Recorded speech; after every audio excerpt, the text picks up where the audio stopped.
اعوذ باللہ من الشیطان الرجیم بسم اللہ الرحمن الرحیم رب اشرح لی صدری ویسر لی امری واحلل عقدۃ من لسانی یفقہوا قولی رب زدنی علما۔ قرآن حمید فرقان مجید کا 30واں یعنی آخری پارہ اما 37 صورتوں 39 رکوع اور 564 آیات مبارکہ پر مشتمل ہے۔ پہلی 2 صورتیں سورہ النبا اور سورہ النازعات میں 2 رکوع ہیں، باقی تمام 35 صورتیں ایک رکوع کا احاطہ کر رہی ہیں۔ میں نے اس مبارک اور خوبصورت پارہ کو ڈیوائن سولوشن یعنی ربانی حل کا نام دیا ہے۔ وہ تمام سوالات، مسائل، پیچیدگیاں اور جبلی کمزوریاں جن کا تذکرہ باقی پورے قرآن پاک میں ہوا، ان کا حل اور جوابات اس پارہ کی شان ہے۔ ربانی حل غور و فکر میں ہے، تدبر اور تفکر میں۔ بہترین حل روح کو خوراک دینا ہے، باقاعدہ بغیر رکے ہوئے۔ نفس کو شیطان کے فریب سے بچا کر رکھنا ہے۔ روح میں لطافت تب ہی آئے گی جب ہم حسد، بغض، کینہ، طمع، لالچ اور خود غرضی سے بچا کر زندگی گزاریں گے۔ ہر حال میں رب کے شکر گزار بندے بنیں گے، اللہ کا ذکر جاری رکھیں گے، سجدے کریں گے، صبر سے کام لیں گے، تو پھر ربانی نسخہ کیمیا ہمارے ہاتھ لگ جائے گا۔ اس پارے کے پہلے اور دوسرے رکوع میں قیامت کی چونکا دینے والی خبر سنائی جا رہی ہے تاکہ لوگوں کا ایمان مضبوط ہو۔ پھر رب کریم کی طرف سے پرہیزگاروں کے لیے جنت کی خوشخبری بھی ہے۔ اپنے ہاتھوں سے آگے بھیجی ہوئی کمائی کام آئے گی۔ تیسرے اور چوتھے رکوع میں یعنی سورہ النازعات میں اللہ رب العزت 5 فرشتوں کی قسم اٹھا کر اپنی کبریائی اور قیامت کی سچائی بیان کر رہے ہیں۔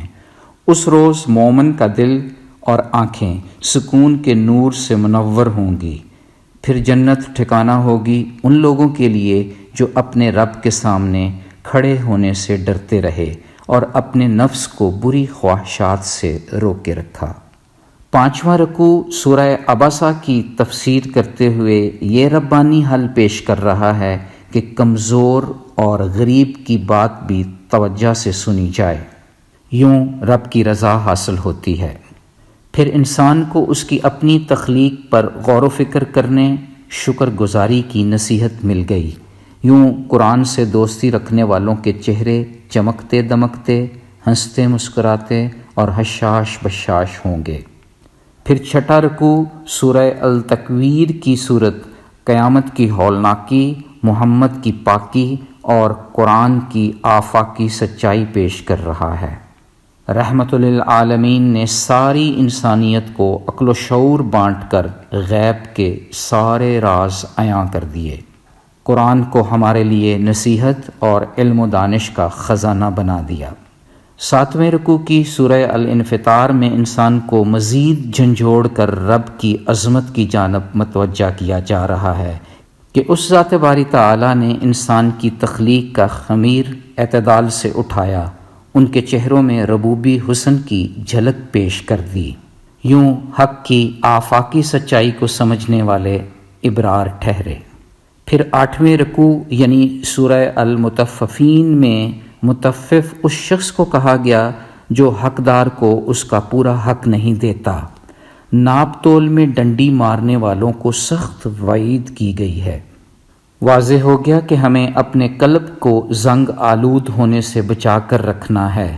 علیین ایک ایسی کتاب ہے جس میں تمام نیکوکاروں کا جنت میں جانا لکھا ہوا ہے۔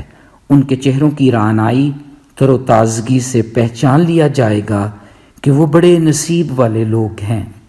پھر سورہ انشقاق پارے کا 9واں رکوع ہے جس میں اللہ پاک بندے کو محنت، مشقت کرنے اور کوفتیں، مصیبتیں جھیلنے کی تعلیم دے رہے ہیں۔ اس پر عمل پیرا ہو کر نامہ اعمال دائیں ہاتھ میں نصیب ہوگا۔ 10ویں رکوع یعنی سورہ البروج میں اللہ رب العزت 4 قسمیں اٹھا کر اپنی طرف توجہ مبذول کرا رہے ہیں کہ کسی کے لیے گڑھا کھودنے والا خود اسی میں گرتا ہے۔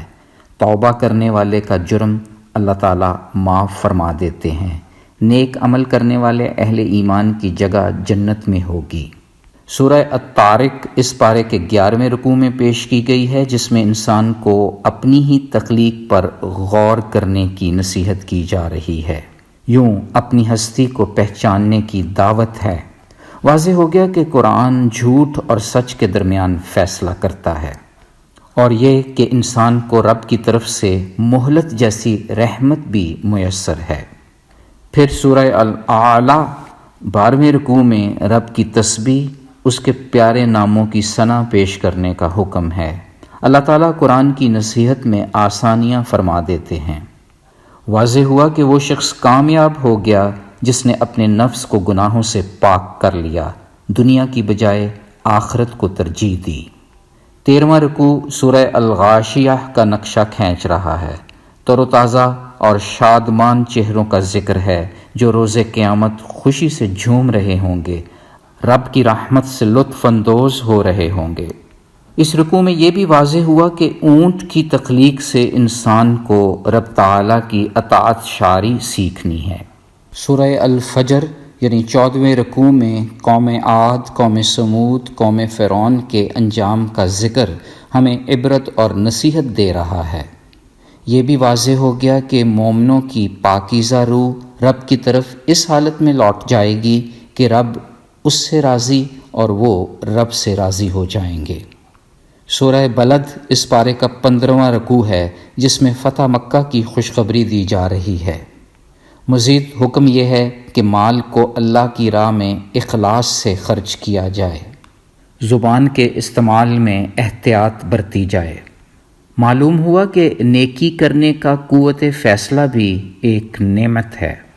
16ویں رکوع میں سورہ الشمس کا بیان ہے۔ اس کی پہلی 8 آیات میں رب تعالیٰ قسمیں اٹھا کر اس شخص کے فلاح پانے کی گواہی دے رہے ہیں جس نے تزکیہ نفس کر لیا۔ 17ویں رکوع یعنی سورہ اللیل میں واضح ہو گیا کہ اس شخص کے لیے جنت کا راستہ آسان ہے جو اللہ سے ڈرے، گناہوں سے بچ کر رہے اور نیک کاموں میں مال خرچ کرے۔ سورہ الضحیٰ یعنی پارے کا 18واں رکوع اللہ کی نعمتوں کی شکر گزاری کا جذبہ پیدا کرتا ہے۔ پھر یہاں یتیموں کی سرپرستی اور سائل کی مالی معاونت اور اللہ کی نعمتوں کی شکر گزاری کی نصیحت بھی ہے۔ سورۃ النشرح اس پارے کا 19واں رکوع ہے، جس میں واضح ہو گیا کہ ہر سختی کے بعد آسانی ہے، اور یہ کہ عبادت کے لیے یکسوئی اور خلوص کی ضرورت ہوتی ہے۔ 20واں رکوع سورۃ التین کو سمیٹے ہوئے ہے، جس میں اللہ پاک انجیر، زیتون، کوہ طور، فلسطین کے پہاڑ سینین اور مکہ شہر کی گواہی دے کر فرما رہے ہیں کہ ہم نے انسان کو نہایت بہترین انداز میں تخلیق کیا، اللہ تعالیٰ کی حاکمیت کو بلند و بالا رکھا۔ 21ویں رکوع میں سورہ العلق واضح کر رہی ہے کہ انسان کی عزت و شرافت علم سے ہے، یہ انسانیت کے لائق نہیں کہ وہ مال و دولت پر فخر کرے۔ 22ویں رکوع کی سورہ القدر میں شب قدر کی فضیلت کا بیان ہے، جس میں ملائکہ کا نزول باعث خیر و برکت ہوتا ہے۔ ترمذی شریف میں درج ہے کہ اللہ کے رسول صلی اللہ علیہ وآلہ وسلم نے اس رات کی یہ دعا سکھلائی: اللہم انکا عفو تحب العفو فاعف عنی۔ 23ویں رکوع اور سورہ البینہ میں اخلاص، توحید، نماز اور زکوٰۃ کی تعلیم دی گئی ہے۔ پھر اہل ایمان اور نیکی پر قائم رہنے والوں کے لیے خوشخبری ہے کہ وہ تمام مخلوقات میں سب سے بڑھیا ہیں۔ پارے کا 24واں رکوع سورہ الزلزال کی وضاحت کر رہا ہے کہ زمین بذات خود اپنے اعمال کی گواہی دے رہی ہے، چھوٹے سے چھوٹا عمل بھی بغیر حساب کے چھوڑا نہیں جائے گا۔ پھر سورہ العادیات یعنی 25ویں رکوع میں مجاہدین کی عظمت کا نقشہ کھینچا جا رہا ہے۔ واضح کیا جا رہا ہے کہ انسان بڑا ہی ناشکرا واقعہ ہوا ہے، مال کی محبت میں گرفتار رہتا ہے۔ سورہ القاریہ یعنی 26ویں رکوع میں کھڑکھڑانے والی قیامت کا منظر پیش کیا جا رہا ہے۔ اس دن نیک لوگوں کے پلڑے بھاری ہوں گے۔ سورہ التکاثر 27واں رکوع واضح کر رہا ہے کہ آخرت سے غفلت دنیا کے حرص کا نتیجہ ہے، قبر میں نیک اعمال ہی کام آئیں گے۔ پھر پارے کا 28واں رکوع سورہ العصر ایمان لانے، نیک عمل کرنے، آپس میں حق بات کی تلقین اور ایک دوسرے کو صبر کرنے کی نصیحت کرتا ہے۔ غیبت، عیب جوئی اور بخل کی مذمت 29ویں رکوع یعنی سورہ الحمزہ میں ہو رہی ہے۔ سورہ الفیل یعنی 30ویں رکوع میں ہاتھی والوں یعنی ابرہہ کے لشکر کا تذکرہ ہے جسے ابابیل نے تباہ و برباد کر دیا۔ پھر قریش پر رب کے انعامات کا ذکر 31ویں رکوع یعنی سورہ القریش میں ہے۔ سورہ الماعون 32واں رکوع ہے جس میں منافقین کی ریاکاری اور ان کے انجام کا تذکرہ ہے۔ حوض کوثر ملنے کی خوشخبری اور پھر شکر ادا کرنے کا تذکرہ 33ویں رکوع یعنی سورہ الکوثر میں ہے۔ 34واں رکوع الکافرون میں واضح ہو گیا کہ حق اور سچائی کا راستہ سیدھا راستہ ہے۔ سورہ النصر 35واں رکوع ہے جس میں مکہ کی عظیم فتح کی بشارت دی گئی ہے، اور اس کے ساتھ ساتھ آپ صلی اللہ علیہ وآلہ وسلم کو اللہ کی حمد بیان کرنے اور مغفرت کی دعا کی نصیحت کی گئی ہے۔ حدیث میں ہے کہ آپ صلی اللہ علیہ وآلہ وسلم اپنی آخری عمر میں کثرت سے یہ دعا پڑھا کرتے تھے: سبحان اللہ و بحمدہ، استغفر اللہ و اتوب الیہ۔ پھر اس پارے کے 36ویں رکوع یعنی سورہ اللہب میں واضح ہو گیا کہ ابو لہب کا مال اور اولاد اس کے کسی کام نہیں آئے گی۔ 37ویں رکوع یعنی سورہ اخلاص میں واضح ہو گیا کہ مخلوق خدا محتاج ہے جبکہ خالق بے نیاز ہے۔ رب کی ربوبیت سب قسم کی آل و اولاد سے مبرہ ہے۔ 30ویں پارے کے آخری 2 رکوع سورہ فلق اور سورہ ناس کا احاطہ کر رہے ہیں جس میں واضح ہو گیا کہ رب کی پناہ میں آ کر انسان ہر قسم کے شر اور حسد سے بچ جاتا ہے، اور یہ کہ جو پروردگار کی پناہ میں آ جاتے ہیں وہ جنوں اور انسانوں کے ہر قسم کے شر سے بچ جاتے ہیں۔ مختصراً قرآن پاک کا یہ 30واں پارہ ہمیں بریکنگ نیوز دیتا ہے کہ اگر ہم لوح محفوظ کی تمام سچائیوں پر سر تسلیم خم کر لیں تو جنت کی لطیف اور نفیس دنیا بسانے کے لیے ہمارا ہی انتخاب ہوگا۔ اپنے آپ کو بھول جانا، اپنی نفی کرنا، خدا سے شدید الفت کا رشتہ استوار کرنا ہی تقویٰ ہے۔ اپنی ذات پر غور و فکر کرنا، رب کی نعمتوں پر شکر گزاری ہمیں روز قیامت نور کے جرمٹ میں رکھے گی۔ زندگی کے جس شعبہ میں ہم کام کر رہے ہیں وہاں پورا حق ادا کرنا ہوگا۔ ڈنڈی ہرگز نہ ماریں، علیین کا راستہ اختیار کریں، قلب کو زنگ آلود ہونے سے بچائیں۔ اگر ہم دنیا کی بے ثباتی اور اس کی حقیقت کو سمجھ جائیں، دلوں کو قرآن کے نور سے منور رکھیں، سجدہ ریزی کو اپنی زندگی کا معمول بنا لیں تو پھر یقیناً روز قیامت نامہ اعمال ہمارے دائیں ہاتھ میں ملے گا۔ رب کی کائنات سے سبق لے کر اپنے ذاتی وجود سے آگاہی پا کر اس امر کو جان لیں کہ ہمارا چہرہ سجدے کے لیے بنایا گیا ہے، جسم خدمت خلق کے لیے، جبکہ دل علم و عرفان اور محبت کا مرکز ہے۔ جب تارک ستارے کی مانند دل کی تاریکیاں روشن ہونا شروع ہو جائیں گی تو پھر وہاں قرآن کی آفاقی سچائیاں جگہ لیں گی، رب کی حقیقی قدرت اور اس کی مخصوص رحمت کا راز کھل جائے گا، جھوٹ اور سچ آسانی سے الگ الگ ہو جائیں گے۔ ہم یہ بھی جان گئے کہ ہر تنگی کے بعد آسانی ہے۔ حق گوئی کا راستہ سیدھا راستہ ہے، اس راستے میں صبر ہے، شکر گزاری ہے، رب کی ربوبیت میں بے نیازی ہے۔ ہم اس کی پناہ میں آ کر ہر قسم کے شر اور فریب سے بچ سکتے ہیں۔ تو پھر آئیں ہم اپنے اللہ کے حضور جھک کر سجدہ ریز ہو کر یہ دعا کرتے ہیں کہ ہم اپنی ول کو رب کی ول کے آگے سرنڈر کرتے رہیں گے۔ یا اللہ ہماری عقل کو الہامی علم کے تابع کر دے۔ یا اللہ پاک روح ہماری باس بن جائے، مادی جسم اس کا سبارڈینیٹ ہو۔ یا اللہ ہمارا دل عقل کے تابع نہ ہو بلکہ عقل دل کے تابع ہو جائے۔ اے ہمارے کریم مولا، نیکی کا کام کرنے کی ہماری قوت فیصلہ میں اضافہ فرما دے۔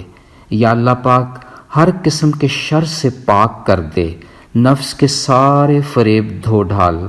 اے کریم مولا ہمیں تھوڑے پر شکر گزار بندہ بنا دے۔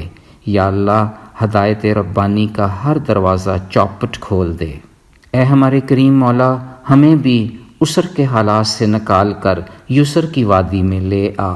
یا پاک مولا ہماری چھوٹی چھوٹی معمولی نیکیاں ہی ہماری بخشش کا باعث بنا دے۔ یا اللہ ہم اپنی جان ہی نہیں بلکہ اپنی زندگیاں بھی تیرے دین کے لیے قربان کر دیں، ذکر کو اپنی زندگی کا اوڑھنا بچھونا بنا لیں۔ یا ارحم الراحمین ہمارا خاتمہ ایمان پر کرنا اور ہمیں روح مطمئنہ کی فہرست میں ڈال دینا۔ یا اللہ پاک تو کریم ہے، مانگنے سے خوش ہوتا ہے، رزق میں اضافہ کرتا ہے، ہمیں دونوں جہانوں کی عافیت نصیب کر دے۔ یا اللہ ہمارے دلوں کو صاف کر دے، نفرتوں قدورتوں سے پاک فرما دے۔ ذکر الہی سے معزتین کی تلاوت سے دل کی دنیا بدل دے۔ یا کریم مولا تو سپیس لیس اور ٹائم لیس کائنات کا انداتا ہے، ہمارے سارے کے سارے گناہ معاف فرما کر آئندہ گناہوں سے پاک کر دینا۔ آمین یا رب العالمین۔ سبحان ربک رب العزت عما یصفون وسلام علی المرسلین والحمد للہ رب العالمین۔ فی امان اللہ۔ اللہ حافظ۔